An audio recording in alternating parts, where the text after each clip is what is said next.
When you think of wooden buildings, furniture, tools, or fences that last for generations, your mind probably jumps to modern epoxies, industrial sealants, and synthetic preservatives born from chemistry labs. But long before these existed, pioneers and even earlier indigenous woodworkers developed ingenious ways to make wood durable, water-resistant, insect-proof, and extraordinarily long-lasting. And here's the twist. Many of these methods still work better than some modern products. In 2025, with the rising cost of building materials, the sustainability movement, and a resurgence of interest in traditional homesteading, these pioneer wood secrets are making a serious comeback. They're simple, natural, low-cost, and surprisingly effective, especially if you want to preserve wood without chemicals, plastic polymers, or expensive treatments. Below are the pioneer techniques that stood the test of time, how they work, and why people are relearning them today. Before the word weatherproofing even existed, pioneers were burning the surface of their boards, intentionally. By lightly charring wood with an open flame, they created a carbonized outer shell that repels water and resists rot far better than untreated lumber. This wasn't decorative, it was practical. Fence posts, cabin siding, and tools treated this way lasted far longer. The Japanese perfected a similar method called shosugi-ban, but American settlers stumbled upon the same principle through trial and error. The carbon layer also deters insects, making it excellent for outdoor structures. Why it works today? Well, because it's natural, long-lasting, requires no chemicals, and honestly, it's visually stunning. In 2025, architects are using it again for eco-friendly siding. Modern wood preservatives rely on petroleum products and volatile solvents. Pioneers didn't have that luxury, so they turned to nature. By heating pine tar and mixing it with boiled linseed oil, they created a thick, sticky wood protectant that soaked deep into the grain. This mixture waterproofed wood, prevented cracking and shielded it from insects, fungi, and UV damage. It was used on wagon wheels, barns, tool handles, and even boats.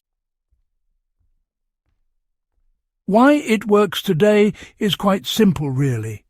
Sailors still use this formula on wooden ships. Homesteaders now use it on barns, decks, and raised beds because it's non-toxic, breathable, and honestly, incredibly durable.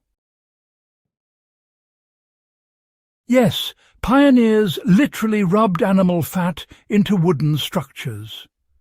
Bear fat, lard, tallow, anything available was used to form a moisture barrier. It worked surprisingly well, especially in harsh winters where wood tends to crack. Axe handles, rifle stocks, and outdoor beams benefited from this treatment. The fats penetrated deeply and hardened over time, creating a natural water repellent. Why it works today? People trying to avoid chemical-laden finishes are bringing it back. And, when mixed with beeswax, it becomes a fantastic food-safe finish for cutting boards and wooden utensils.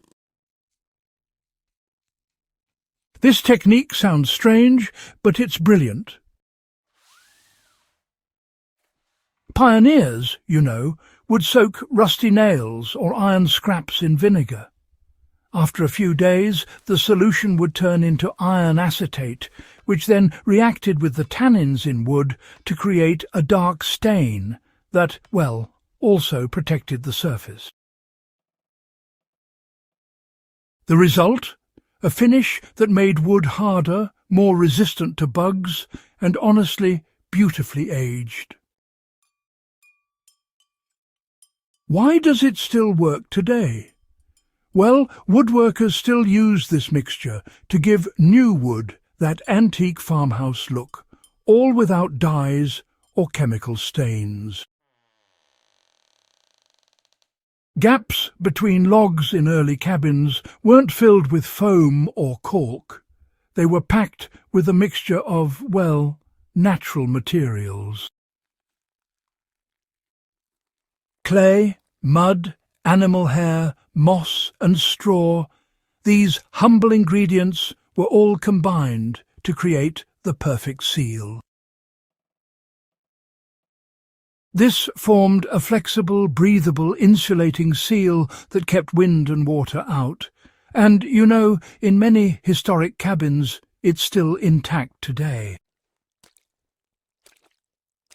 You know, it's fascinating.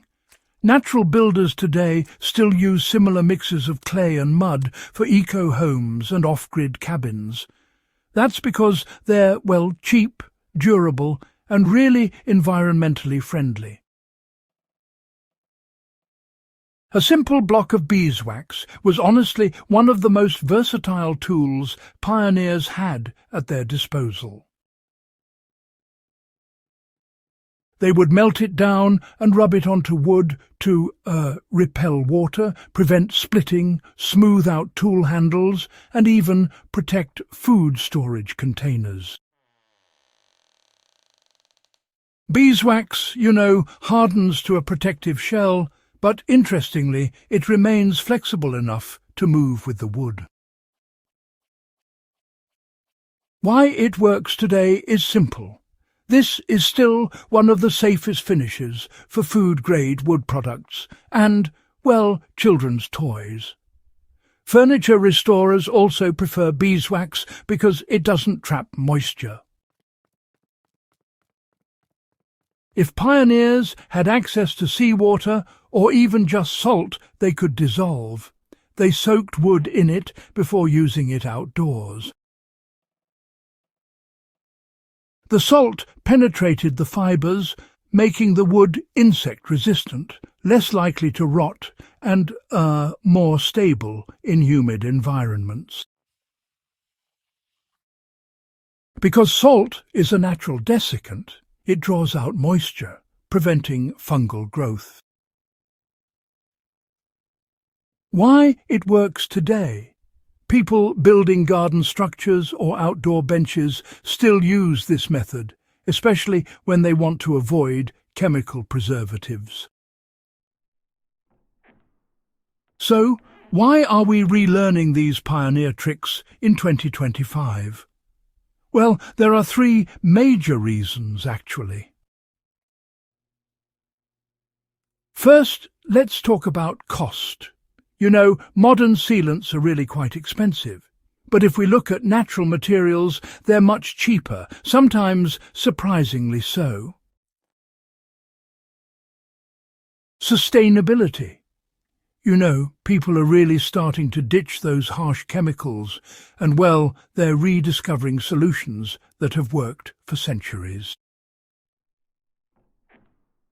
Longevity. Ironically, many pioneer techniques actually last longer than those fast-drying synthetic coatings we see everywhere today. As people return to woodworking, homesteading, and honestly all sorts of DIY craftsmanship, these old methods are becoming popular again, proven by history, affordable for everyone, and quite frankly, shockingly effective in the modern world.